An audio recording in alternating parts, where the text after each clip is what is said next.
My parents left me at TA train station as a joke. Let's see how she finds her way home. I never went back.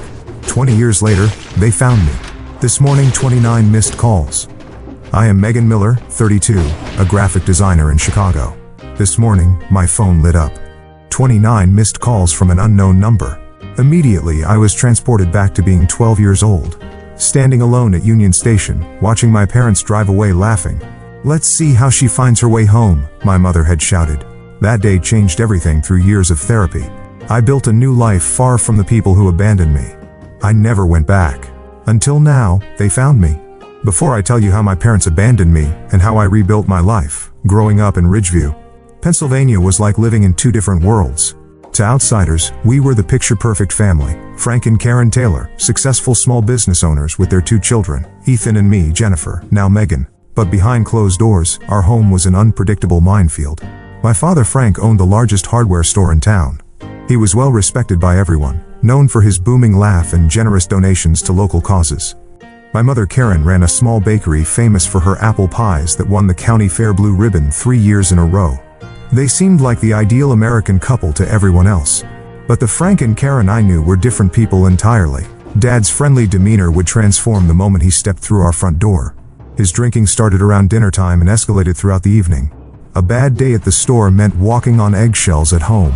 Mom, rather than protecting us, became his most loyal enabler, always making excuses.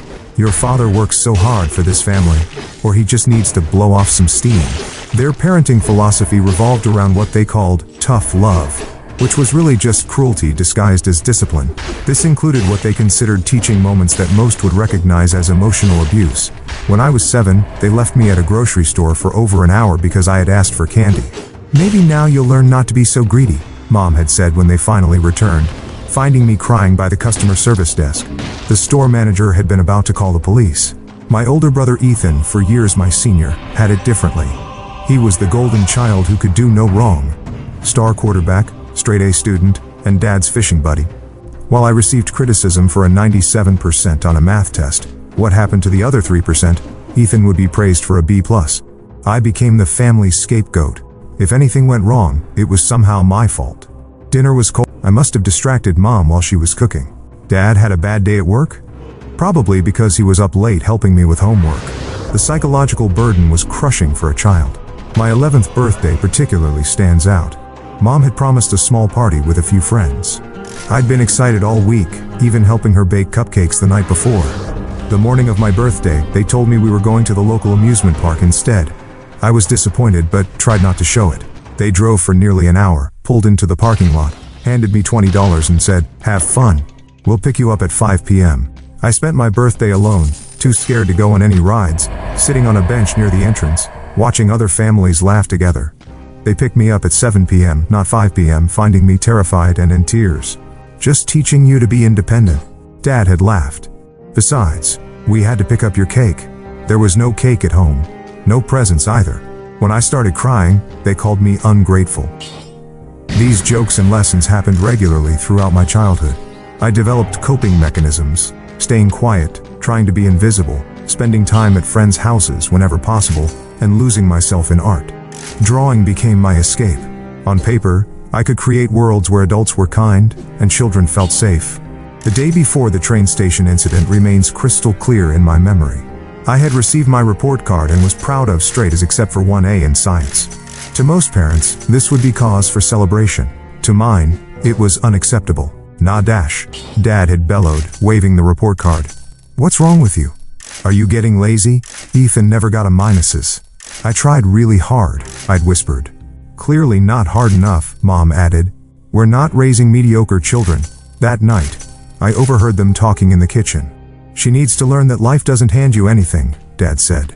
"She's too soft, too sensitive. Maybe she needs a real lesson," Mom agreed. "Something she won't forget." The next morning, they announced we were taking a family day trip to Chicago. Ethan couldn't come because of football practice. It was just going to be the 3 of us, something that rarely happened. Despite the previous night's tension, I felt a glimmer of hope. Maybe this was their way of apologizing. I couldn't have been more wrong. The morning of the Chicago trip, I woke up with a mixture of apprehension and excitement. Dad seemed unusually cheerful at breakfast, making jokes and ruffling my hair. Mom packed sandwiches for the road, humming to herself. The change in atmosphere was so dramatic it made me uneasy rather than relieved. The drive from Ridgeview to Chicago took just over 3 hours. Dad played his favorite classic rock station, while Mom quizzed me on state capitals from the passenger seat. If I got one wrong, Dad would make a clicking sound with his tongue and say things like, "Even a third grader would know that one, Jen." As we approached the outskirts of the city, Mom turned around to face me. "So, Jennifer," she said with an odd smile, "think you're pretty smart. Do you?" "Despite that a minus, I guess," I answered cautiously. "Book smart maybe," Dad interjected, eyes on the road. "But street smart? That's different. Real life doesn't grade on a curve," Mom added cryptically. The knot in my stomach tightened. I stared out the window as the Chicago skyline came into view, trying to ignore the warning signals flashing in my mind.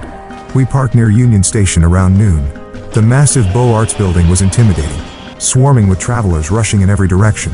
I'd never been to Chicago before, and the scale of the city overwhelmed me. "Hungry?" Dad asked as we entered the grand hall of the station. I nodded, still hoping this might turn into a normal family outing. "Good. Wait here by this pillar," Mom instructed, pointing to one of the massive columns near the main entrance. "We're going to move the car to a better parking spot and grab some food. We'll be back in 15 minutes. Can't I come with you?" I asked, that familiar anxiety creeping in. "What? Are you a baby?" Dad laughed. "It's just 15 minutes. You're 12 years old, for God's sake." "But I don't know Chicago," I protested weakly. "Exactly," Mom said with a strange emphasis. "Stay right here. Don't move." I watched them walk away, disappearing into the crowd. The station clock read 12:17 p.m.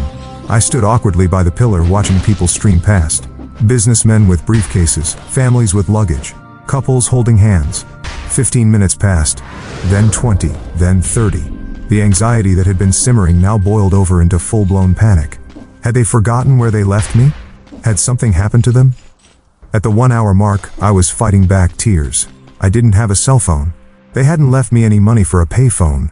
I had exactly $7 in my pocket, my weekly allowance that I'd saved for the trip. Then, through the large windows facing the street, I saw our blue Ford Taurus drive slowly past the station. My heart leaped. They had gotten lost or confused about where to meet. I ran toward the exit, waving frantically. As the car passed, I saw both my parents inside. Dad was driving slowly, and when he saw me at the window, he grinned and waved. Not a wave of recognition or relief, but a taunting gesture. Mom rolled down her window and shouted words that would forever change my life. "Let's see how you find your way home." Their laughter echoed as they accelerated away. I stood frozen, unable to process what had just happened. They left me on purpose, in a city 3 hours from home, alone. The initial denial gave way to crushing reality. This wasn't a 15-minute lesson. They weren't parking around the corner, waiting to jump out and say, "Surprise." "Did you learn your lesson?" They were actually driving back to Pennsylvania without me. Complete panic set in. I ran back inside the station, gasping for breath, tears streaming down my face. The vastness of Union Station became terrifying. Too many people, too much noise, too many exits and entrances. Where could I go? What could I do? I had no phone, no contacts in Chicago, not enough money for a ticket home, and no identification. For 2 hours, I wandered the station in a daze, occasionally breaking down in sobs before pulling myself together. I was afraid to ask for help. My parents had always warned me about stranger danger, and said police would take disobedient children away to terrible places. Around 3:30 p.m., a station employee named Janet noticed me. She was an older woman with silver-streaked hair and kind eyes behind red-framed glasses. She had seen me circling the same areas repeatedly, clearly distressed. "Honey, are you lost?" she asked, kneeling to my level. I shook my head automatically, trained to never admit trouble to strangers. "Where are your parents?" she persisted gently. They want to move the car," I lied, my voice cracking. "When was that?" Janet asked, her expression growing concerned. I couldn't maintain the facade any longer. 3 hours of abandonment, fear, and confusion came pouring out in a flood of tears. "They left me." I sobbed. "They drove away and said to find my way home. But home is in Pennsylvania." Janet's face shifted from concern to alarm. She led me to a quieter area near the station's administrative offices, got me a bottle of water, and asked me to explain everything. Through hiccuping sobs, I told her about my parents, the A-, and watching them drive away laughing. "What's your name, sweetheart?" she asked. "Jennifer Taylor." I whispered. And how old are you, Jennifer? Devanact. Her face hardened momentarily before softening again. I'm going to help you, Jennifer. What you're describing is not okay. Not at all. Janet informed her supervisor, who called station security. A kind security officer named Marcus took over, asking me more questions about my parents, our address, and phone number. I could see the adults exchanging glances over my head, their expressions grim. We need to call the police, Marcus finally said.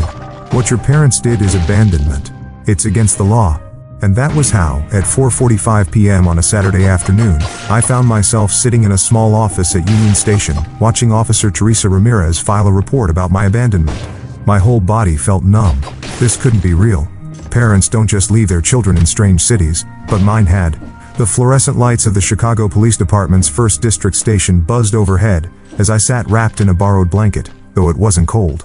Officer Ramirez had brought me here after taking my statement at Union Station. She'd been kind but professional, documenting everything with a seriousness that made the reality of my situation sink in deeper. We've tried calling your home number twice, she informed me, setting down a cup of hot chocolate. No answer yet. My stomach twisted. Maybe they're still driving back, I suggested weakly. The drive to Ridgeview would take over 3 hours. A small, desperate part of me still hoped this was just an extreme lesson, that they'd turn around halfway home once they felt I'd been scared enough.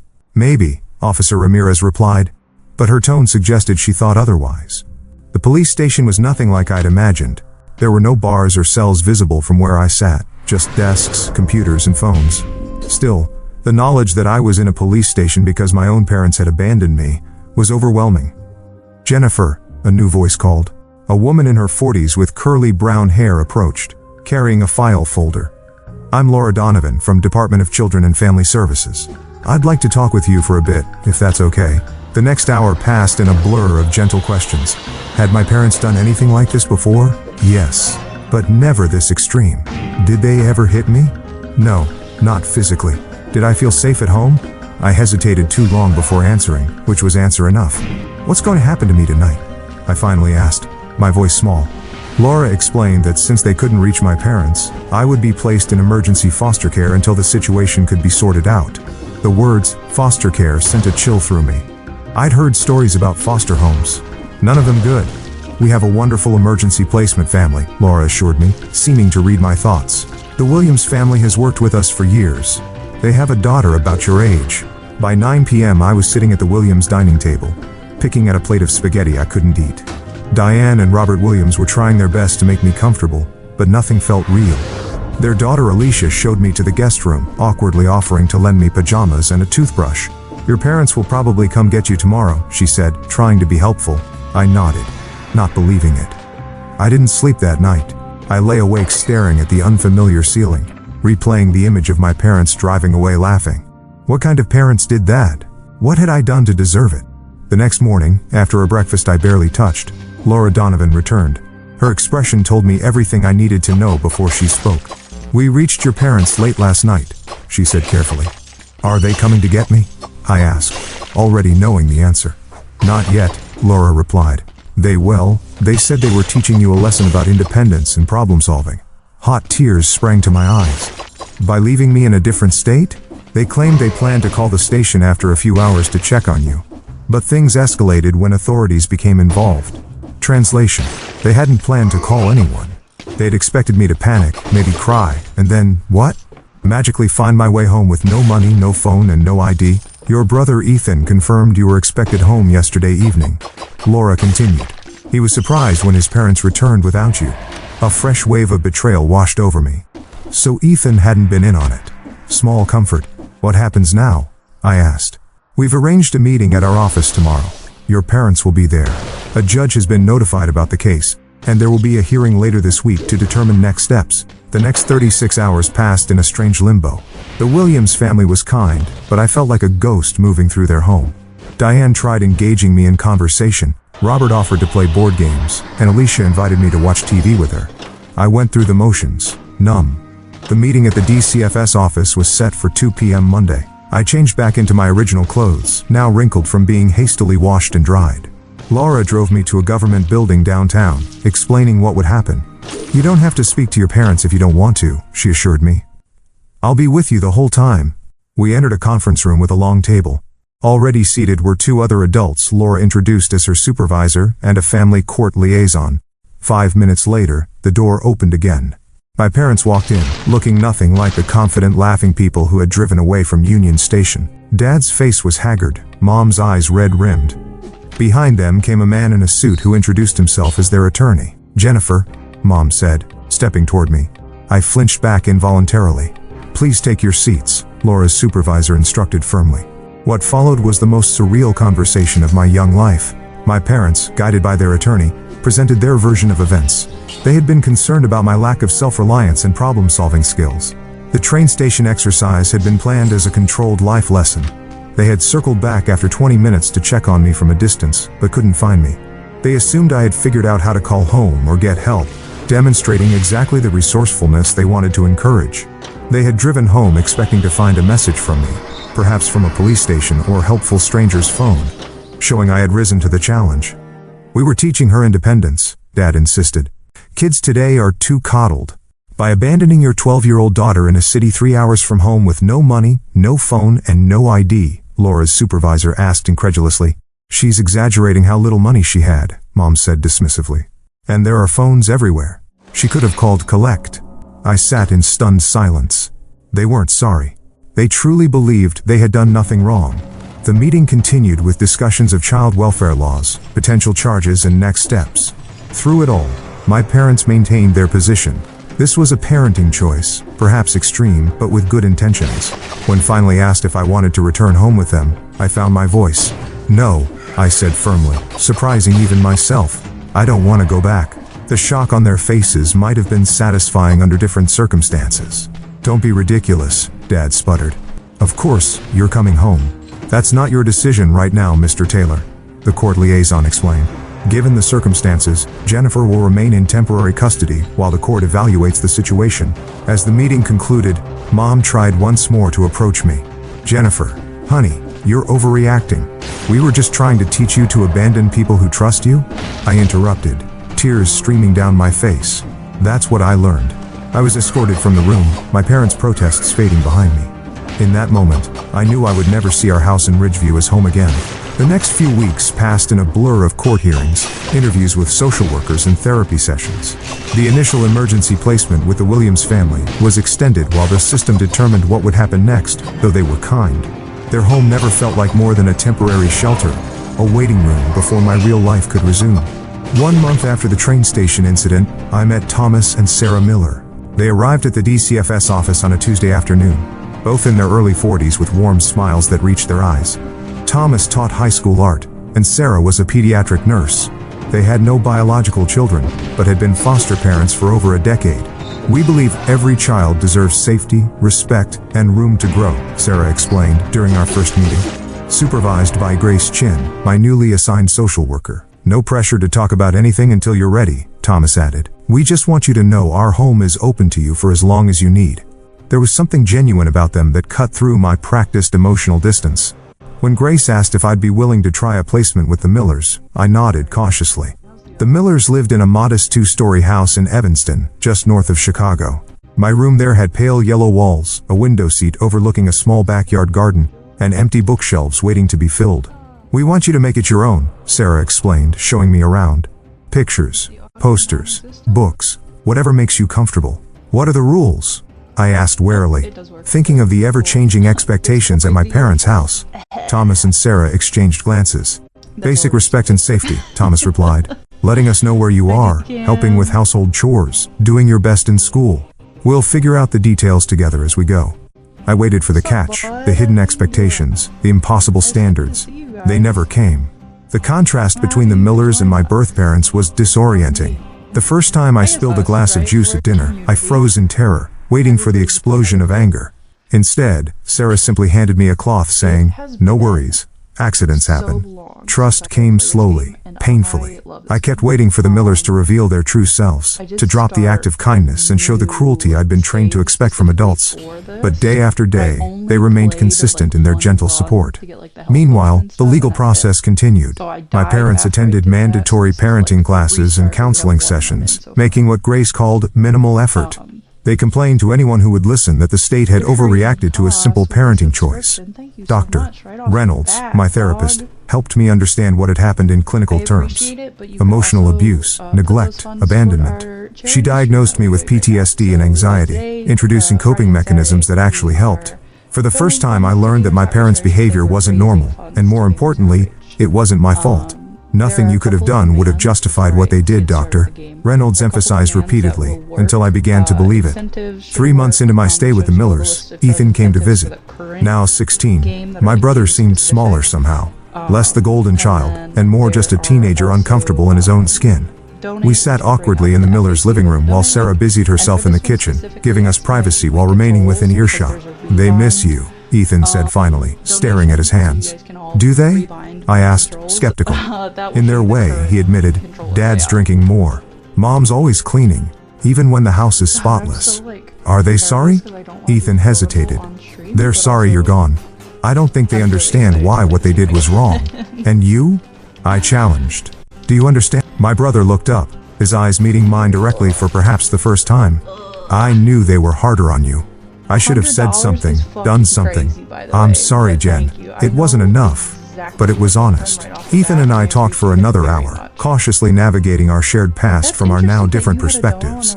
Before leaving, he hugged me awkwardly and whispered, I'm glad you're safe. We didn't speak again for many years. The court proceedings culminated in a hearing 6 months after the train station incident. Based on psychological evaluations, home studies, and my own testimony, the judge determined my parents had demonstrated a pattern of emotional abuse culminating in severe neglect and endangerment. My parents were given a choice: complete an intensive 2-year rehabilitation program with supervised visitation or surrender their parental rights. To everyone's surprise but mine, they chose the latter. We won't be vilified for trying to raise a strong, independent daughter, my father declared to the court. If the state thinks it can do better, let it try. And just like that, with the stroke of a pen, Frank and Karen Taylor were no longer legally my parents. 3 months later, on my 13th birthday, Thomas and Sarah Miller asked if I would like them to adopt me. By then, I had begun to believe in the permanence of their care, the consistency of their love. Yes, I answered without hesitation. The adoption was finalized shortly before my 15th birthday. As part of the process, I requested a legal name change from Jennifer and Taylor to Megan and Miller, a new name for my new life. You'll always be whoever you want to be in our home, Sarah assured me when I nervously proposed the change. We just feel lucky to be part of your journey. Art became my salvation during those transformative years. Thomas recognized my talent early and nurtured it with supplies, books, and gentle guidance. The sketchbooks I filled became a visual diary of my healing process, starting with dark, fragmented images that gradually gave way to color, form, and eventually hope. High school brought new challenges and opportunities. Making friends wasn't easy. Trust issues don't disappear overnight. But slowly, I built connections with a small group of fellow art students who accepted my quiet nature and occasional anxiety attacks without judgment. College applications loomed on the horizon. With Thomas and Sarah's encouragement, I set my sights on the School of the Art Institute of Chicago. Ambitious, but not impossible. Wherever you want to go, we'll help you get there, Thomas promised. The acceptance letter arrived on a snowy March afternoon during my senior year. Sarah cried tears of joy. Thomas insisted on framing the letter, and I allowed myself to truly believe that the future could be something bright and beautiful of my own making. Before leaving for college, I made a decision that had been forming for years. I would completely cut ties with my birth family. No contact, no updates, no connections to the people who had so callously discarded me. Are you sure? Sarah asked gently. You might feel differently someday. I'm sure, I replied. The Taylors are my past. You're my family now. And with that resolution firmly in place, I stepped forward into my future. College at the School of the Art Institute of Chicago opened up a world I'd only dreamed about. The campus buzzed with creative energy, students with bright hair and unconventional clothes, professors who spoke about art like it could change the world and everywhere, the freedom to experiment and grow. My first semester was overwhelming but exhilarating. I declared a major in graphic design, discovering a passion for combining visual art with practical communication. Each successful project built confidence that had been systematically dismantled throughout my childhood. Thomas and Sarah supported me from afar, sending care packages during finals and respecting my need for independence while ensuring I knew their home remained my sanctuary whenever I needed it. The balance they struck showed me what healthy parent-child relationships could look like, even as I entered adulthood. Sophomore year brought Audrey into my life. We met in a color theory class where her bold experiments with neon pigments contrasted with my more restrained palette. Somehow, this difference drew us together rather than apart. "You're the most careful artist I've ever met," she observed over coffee after class one day. "Every mark you make is deliberate." "Is that bad?" I asked, defensively. "Not bad," she clarified. "Just interesting. Makes me wonder what happens when you let go." Audrey's friendship challenged me in ways I desperately needed. She pushed me creatively, but respected my boundaries personally. When I finally shared snippets of my past with her, she listened without pity or horror, then simply said, "They really screwed up losing someone like you." It was Audrey who convinced me to try dating during junior year after I'd spent college avoiding anything beyond casual friendships. "You don't have to trust everyone," she reasoned, "but maybe try trusting someone." Brian was a photography major with kind eyes and patient hands. Our first date, coffee at a tiny cafe near campus, stretched into a 5-hour conversation. He talked about growing up in rural Wisconsin, his parents' dairy farm, his 3 younger sisters. I shared carefully edited versions of my own background, testing his reactions. "My birth parents weren't good people," I explained vaguely. "I was adopted as a teenager." "Family is complicated," he replied simply. "I'm more interested in who you are now than where you came from." Our relationship developed slowly. Brian never pushed for more intimacy, emotional or physical, than I was ready to give.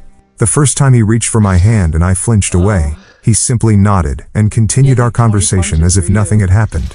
The next time, I was ready. Dr. Reynolds had prepared me for the challenges of adult relationships after childhood trauma. "Trust issues don't just affect romantic partnerships," she'd explained. "They color every human connection. The key is awareness, recognizing when your reactions stem from past wounds rather than present realities." This awareness helped when Brian and I hit our first serious conflict 8 months into dating. A miscommunication about plans led to me waiting alone at a restaurant for over an hour. By the time he arrived, profusely apologetic about his dead phone battery, I was locked in a bathroom stall, hyperventilating. "You left me," I accused later, the words carrying the weight of abandonment far beyond a delayed dinner. Brian listened as I explained, really explained, what had happened at the train station all those years ago. When I finished, he didn't offer empty platitudes or awkward sympathy. "I can't promise I'll never disappoint you," he said finally, "but I can promise I'll never deliberately hurt you, and I'll always come back."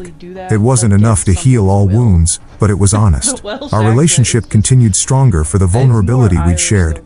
Graduation approached with mixture of excitement and anxiety. The protective bubble of academia was ending. The real world awaited. Thanks to a professor's recommendation, I secured an interview at Element Design, a mid-sized firm specializing in branding for nonprofits and sustainable businesses. "We like your portfolio," the creative director told me after reviewing my work. "But more importantly, we like your approach. There's thoughtfulness in your designs that can't be taught." I started at LMNT 2 weeks after graduation, renting a tiny studio apartment 20 minutes from the office. The space was all mine. The first time I'd lived completely alone. I painted the walls soft blue, hung my own artwork alongside prints from artists I admired, and bought plants that required daily care, a small exercise in nurturing life. Work challenged me in unexpected ways. The technical aspects came naturally, but collaborating with clients, presenting concepts, and defending creative choices pushed me far outside my comfort zone. My supervisor, Nadia, seemed to intuitively understand when to push and when to support. "Your work speaks for itself," she advised after I stumbled through an early presentation. "Trust that, and the confidence will follow." She was right. Each small success built upon the last, and within 2 years, I was leading projects for major clients. The scared girl from the train station seemed increasingly distant, though therapy continued to help me integrate these different versions of myself. At 27, Brian proposed during a weekend visit to Sarah and Thomas's home. He'd asked their blessing first, not out of old-fashioned protocol, but recognizing their centrality in my life. We married in a small ceremony the following spring with Audrey as my maid of honor and Thomas walking me down the aisle. "You've built something beautiful," Sarah whispered during our mother-daughter dance, a tradition we'd both insisted on maintaining despite our non-traditional relationship. "We built it together," I corrected, embracing the woman who had shown me what motherhood should be. Around this time, my birth parents made their first attempt to contact me. A Facebook message from Karen appeared one ordinary Tuesday. "Jennifer, we've been thinking about you. Would love to reconnect. Dad and I are still in Ridgeview." I stared at the message for hours before showing it to Brian, then Dr. Reynolds. With their support, I made the decision to maintain the boundaries I'd established years before. I blocked the account without responding, then did the same when similar messages appeared on Instagram and LinkedIn in the following months. The intrusions disturbed me, but I refused to let them derail the life I'd worked so hard to build. Instead, I channeled the complicated emotions into a new venture. At 2008, I left Element Design to start my own studio. Focusing on branding for organizations supporting children and families in crisis, Miller Creative became my professional identity, a name that represented not just my work, but the family who had saved me. From a spare bedroom in our apartment, the business grew steadily through referrals and a growing portfolio of successful projects. Brian supported my entrepreneurial leap completely, his own career as a commercial photographer providing stability during the uncertain early months. We discussed children but agreed to revisit the question after the business was established. The thought of parenthood still triggered complex emotions, fears of inadvertently reproducing patterns despite my best intentions. "You're not them, doctor," Reynolds reminded me during a particularly difficult session addressing these fears. "The very fact that you're concerned about this shows how different you are." Our apartment eventually gave way to a small house with enough space for separate home offices and a guest room for visiting family. The day we moved in, Brian surprised me with a rescue dog, a gentle, one-eyed mutt named Scout, who had his own history of abandonment. "Thought you two might understand each other," Brian explained as Scout cautiously explored his new home. He was right. Scout and I bonded immediately, his unquestioning affection helping heal parts of me that still harbored doubt. My morning routine expanded to include walks through the neighborhood park, watching Scout's joy at simply being alive and safe. With each passing year, the life I'd built felt increasingly solid. My business thrived, my marriage deepened, and my relationship with Thomas and Sarah evolved into the adult parent-child dynamic I'd never expected to experience. My chosen family expanded to include Brian's parents and sisters, who welcomed me without reservation or judgment. I had created a stable, healthy existence despite, or perhaps because of, the trauma that had shaped me. The memories remained, but their power diminished with each conscious choice to live differently than I had been raised. Until this morning, when my phone lit up with 29 missed calls and the carefully constructed walls between past and present began to crumble, I stared at my phone in disbelief. 29 missed calls from an unknown number with a Pennsylvania area code. The notification glared at me. A digital intrusion from a past I'd worked so hard to leave behind. My finger hovered over the voicemail icon, heart pounding. Scout sensed my distress, pressing his warm body against my legs. The morning sunlight streamed through the kitchen windows, illuminating the ordinary breakfast scene. Coffee mug, half-eaten toast, laptop open to client emails, now transformed by this unexpected connection to my former life. I pressed play, holding my breath. Jennifer, or Megan. I guess it's Megan now. A male voice, older but instantly recognizable. "Ethan, it's your brother. I know it's been years, and you probably don't want to hear from any of us. But Dad had a heart attack last night. It's bad. The doctors aren't sure if he'll make it. I thought you should know." My number as I disconnected before the message finished, hands shaking so badly I dropped the phone. Scout whined, nudging my palm with his nose. "I'm okay," I whispered, more to myself than to him. I'm okay, but I wasn't. My carefully constructed compartmentalization was crumbling. Within minutes, other notifications appeared. An email from an address I didn't recognize, but with the subject line, "Your father, please read."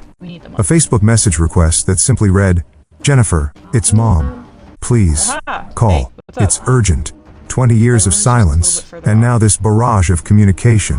Why no? What did they want from me? The panic attack hit without warning. My chest tightened, breathing became shallow, and the kitchen walls seemed to close in. I hadn't experienced one this severe in years. Fumbling from my phone, I called Dr. Reynolds' office, grateful when she agreed to see me within the hour. "Your reaction is completely normal," she assured me as I sat in her familiar office, clutching a tissue. "This is a significant trigger connecting to your core trauma." "I don't understand why I'm so affected," I admitted. "I made peace with cutting them off years ago." "Did you?" she asked gently. "Or did you build a life around the absence of that peace?" The question hit harder than I expected. Had I truly processed my childhood or just successfully avoided confronting its deepest wounds? "What do I do?" I asked finally. "That depends on what you want," Dr. Reynolds replied. "There's no right answer here, Megan. You can maintain the boundaries you've established, which would be entirely valid. Or you can engage on your own terms. If there's something you need from this interaction, what would I possibly need from them? Only you can answer that. Closure? Answers? The opportunity to speak your truth? Or perhaps confirmation that your decision to leave was the right one. I left the session with more questions than answers, but also with grounding techniques to manage the anxiety that threatened to overwhelm me. Back home, I called the two people who had earned the right to advise me on family matters. Sarah answered on the second ring. Megan, what a lovely surprise. The moment I heard her voice, I broke down again. Through tears, I explained the situation. "Oh, sweetheart," she said when I finished. "What can we do? Tell me what to do," I pleaded. "You know we can't do that," she replied gently. "But I can tell you that whatever you decide, Thomas and I support you completely. Your relationship, or lack thereof, with your birth family doesn't change anything between us." After hanging up, I called Audrey, who offered to come over immediately. Within an hour, she was at my kitchen table, pouring wine despite the early hour. "Okay, let's think this through," she said pragmatically. "What's the worst that could happen if you respond? They could try to pull me back into their dysfunction, make me feel responsible for them, dismiss everything they did, re-traumatize me. And what's the worst that could happen if you don't respond?" I considered this carefully. I might always wonder, maybe regret not having said what I needed to say. "So the question isn't really about them," Audrey observed. "It's about what you need." When Brian came home that evening, he found me surrounded by research, printouts about heart attacks, treatment protocols, recovery rates. My graphic designer's mind had created a flowchart of possible responses and their potential consequences. "I see you've been busy," he said, kissing the top of my head. "I need to understand what's happening medically before I decide anything," I explained. "If this is really life or death, or if it's a manipulation," Brian finished when I trailed off. "Is that terrible of me to even think that?" "No," he said firmly. "It's self-protective and smart." We talked late into the night, weighing options and scenarios. Brian, who had never met my birth family, but had witnessed the aftermath of their damage, maintained that I owed them nothing. "But this isn't about owing," he acknowledged. "It's about what will help you move forward." By morning, I had reached a decision. I would not call or visit immediately, but I would respond to Ethan's message with a text. "This is Megan. I got your message about Dad. I need more information before deciding my next steps. How serious is his condition? What exactly do you and Mom expect from me?" His reply came within minutes. "Thank you for responding. It was a major heart attack. He's stable, but critical. Triple bypass scheduled tomorrow. Mom's a mess. We don't expect anything, just thought you should know. Would understand completely if you want no part of this." The sincerity surprised me. I wrote back, "I need time to think. We'll be in touch." Over the next 3 days, I engaged in intense self-reflection, spoke with Dr. Reynolds again, and ultimately made my decision. I would meet with Ethan, and only Ethan, at a neutral location to get a clearer picture of the situation before considering any contact with my parents. We arranged to meet at a coffee shop halfway between our locations. Seeing my brother after 20 years was surreal. The teenager I remembered was now a middle-aged man with thinning hair and glasses, dressed in a rumpled button-down shirt and khakis. "Megan," he said, standing awkwardly as I approached his table. "Thank you for coming."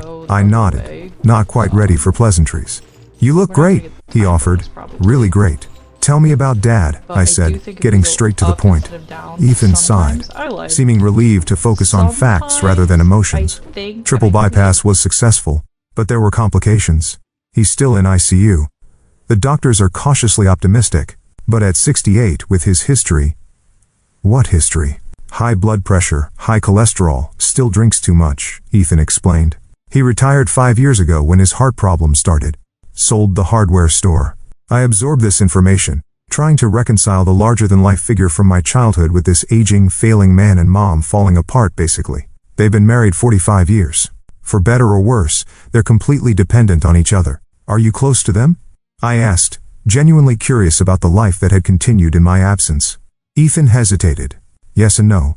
I live about an hour away. See them monthly. Nancy, my wife, isn't their biggest fan, so we keep some distance. Why not? Another hesitation. After you left, things changed. Or maybe I just started seeing more clearly. They never really took responsibility for what happened with you. There were a lot of stories they told to themselves, to family, to everyone. But over time, especially after having my own kids, I couldn't keep pretending. What did they tell people about me? I asked, both dreading and needing to know. At first, that you were staying with friends in Chicago for school opportunities. Later, that you'd become rebellious and cut contact, despite their best efforts. Most people believed them. They were good at presenting themselves as victims. The familiar anger rose in my chest. And you let them? Yes, he admitted quietly. For years I did. I was 18, heading to college. It was easier to accept their version than confront what really happened. I'm not proud of that. His honesty disarmed me slightly. Why are you reaching out now after all this time? Just because Dad is sick. Partly, Ethan acknowledged. But also because my daughter Emma is 12 now, the age you were when it happened. Watching her grow up has made everything so much clearer. The thought of anyone doing to her what they did to you. He shook his head, unable to finish. We talked for nearly 2 hours. Ethan filled in the 20-year gap, telling me about his life as an accountant, his wife Nancy, their 2 children. He answered my questions about our parents with painful honesty, neither defending their actions nor exaggerating their faults. Have they ever expressed genuine remorse? I asked finally. Not regret that I left, but actual understanding of what they did wrong? In moments, Ethan replied, Dad has said things when drinking that he went too far, that he wishes things had been different. Mom still struggles more with taking responsibility, but they've both asked about you over the years. They keep a photo of you, your high school photo from before, on their mantle. The image disturbed me, my younger self preserved in their home like a memorial, while the person I'd become remained unknown to them. Would you consider visiting Dad in the hospital? Ethan asked eventually. You wouldn't have to talk to him if he's awake. And I can make sure Mom isn't there if you prefer. I considered the request carefully. I need to think about it. Of course, he nodded. And Megan? Whatever you decide is okay. You don't owe any of us anything. As we parted, Ethan hesitantly offered his hand. I took it briefly. This physical connection to my past both strange and significant. That night, I discussed everything with Brian, who supported my inclination to see my father while maintaining strict boundaries. Just remember, he cautioned, you're not that powerless 12-year-old anymore. You're visiting on your terms. You can leave any time. The next morning, I called Dr. Reynolds and asked if she would accompany me to the hospital, not as my therapist specifically, but as a support person who understood the complexity of the situation. She agreed immediately. This is an opportunity to engage with your past from a position of strength, she observed, but only if that's what you truly want. I thought about the scared girl at Union Station, the years of healing, the life I'd built, and the parents who had chosen to abandon me. Then I thought about the man in the hospital bed, facing his own mortality. Yes, I said finally. I think I need to do this. Not for them, but for me. The hospital corridor seemed endless as Dr. Reynolds and I walked toward the cardiac ICU. Each step required conscious effort, my body seemingly trying to protect me by refusing to move forward. The antiseptic smell, the hushed voices, the occasional urgent beeping, everything heightened my already overwhelming anxiety. We can take a break, Dr. Reynolds offered. Noticing my shallow breathing, I shook my head. If I stop, I might not start again. Ethan waited at the ICU entrance, relief visible on his face when he saw us. Thank you for coming, he said quietly. Dad's awake, but tired from physical therapy. Mom's at the cafeteria. I made sure to schedule this when she'd be away as you requested. And she agreed to that? I asked skeptically. Not exactly, Ethan admitted. I told her I needed time alone with Dad to discuss insurance matters. His discomfort with the deception was obvious. I introduced Dr. Reynolds simply as a friend, and Ethan didn't question her presence. As we approached my father's room, he touched my arm lightly. Just so you're prepared, he looks different. Older, obviously. And the surgery. I nodded, bracing myself. Nothing could have fully prepared me for the sight of Frank Taylor. Once so imposing in my childhood memories, now diminished in a hospital bed surrounded by monitoring equipment. Tubes and wires connected to his pale body. A nasal cannula delivering oxygen, his chest covered by a hospital gown but clearly bandaged beneath. His eyes were closed when we entered, but they fluttered open at the sound of footsteps. For a moment, there was no recognition in his gaze as he looked at me. Then his eyes widened, lips parting in shock. Jennifer, he whispered. Voice raspy. It's Megan now, I corrected automatically. Megan, he repeated, as if testing the unfamiliar name. You came. I remained near the doorway, unable to approach closer. Yes, the silence stretched between us. 20 years of absence compressed into the small space of his hospital room. What does one say to a parent who abandoned you? To a daughter who never came back? You look like your mother, he finally said. I look like Sarah Miller, I replied firmly. My adoptive mother. His face tightened briefly, then relaxed into resignation. Of course, I deserved that. Dr. Reynolds stood slightly behind me, her presence grounding. Ethan hovered awkwardly near his father's bed, clearly uncertain of his role in this reunion. "Why did you want to see me?" I asked directly, needing to establish control of the conversation. Frank seemed taken aback by the question. "You're my daughter." "I was your daughter," I corrected, "until you decided a 12-year-old needed to find her own way home from Chicago." He flinched visibly. "We made a mistake. A terrible mistake. A mistake is forgetting to pick someone up. A mistake is being late. What you and Mom did was deliberate cruelty disguised as parenting." My voice remained steady, surprising me with its strength. Years of therapy had prepared me for this moment, though I'd never expected it to come. "You're right," Frank said quietly. "There's no excuse. I've had a lot of time to think, especially since." He gestured weakly at the medical equipment surrounding him.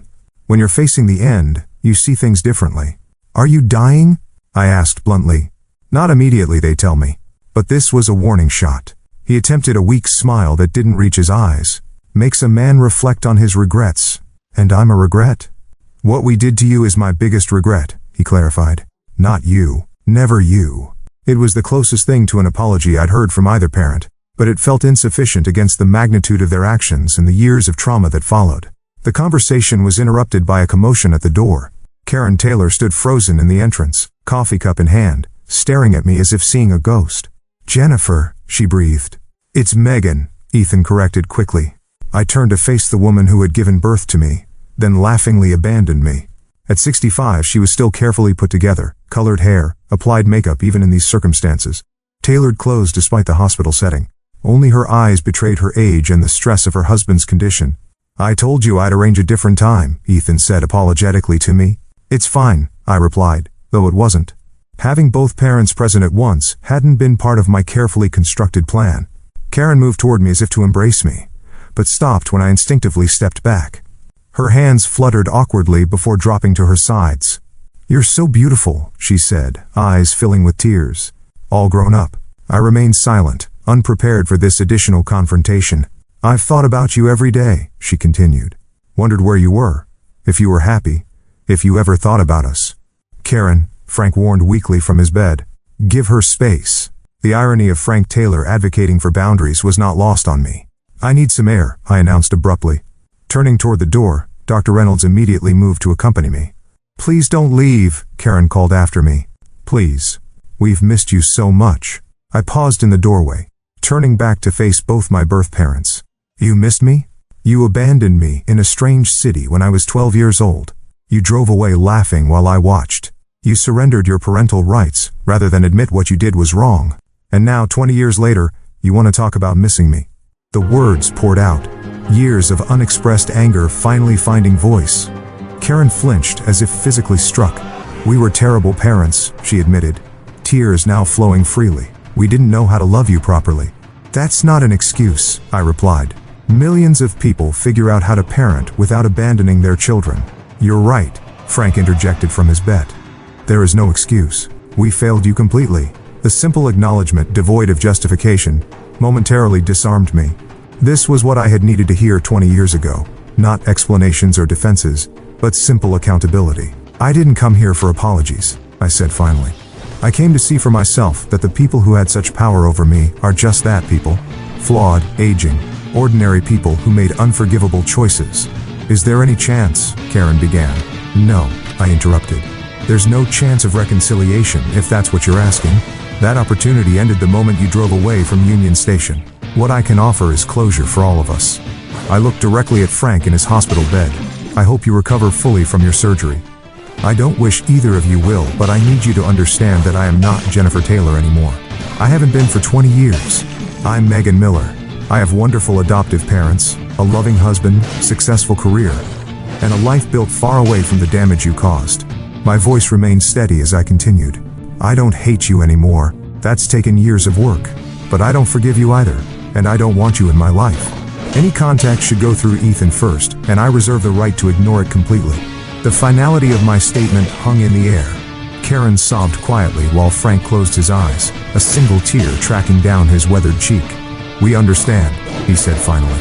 Dr. Reynolds and I left shortly after, the confrontation having exhausted me emotionally. In the hospital parking lot, I stopped and took a deep breath of fresh air, feeling lighter than I had in years.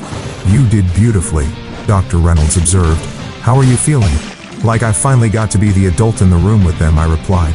Like I took back some of the power they had over me for so long.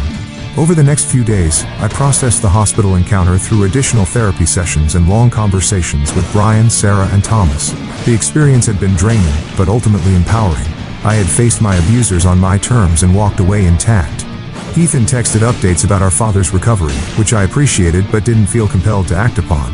I made it clear that while I was open to maintaining minimal contact with my brother, my boundaries regarding our parents remained firm.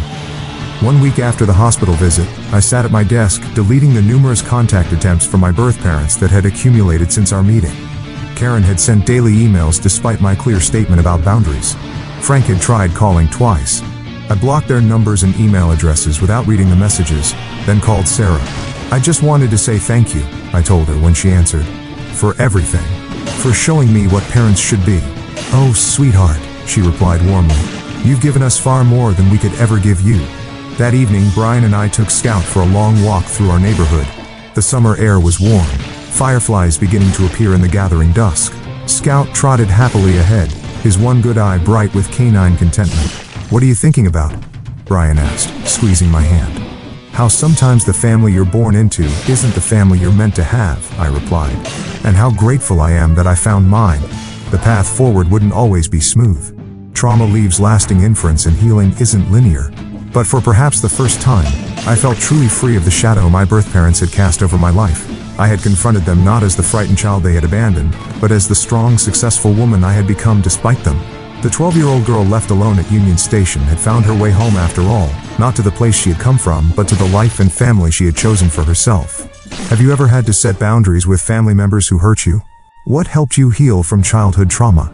I'd love to hear your stories in the comments below. Thank you for listening, and I wish you strength on your own healing.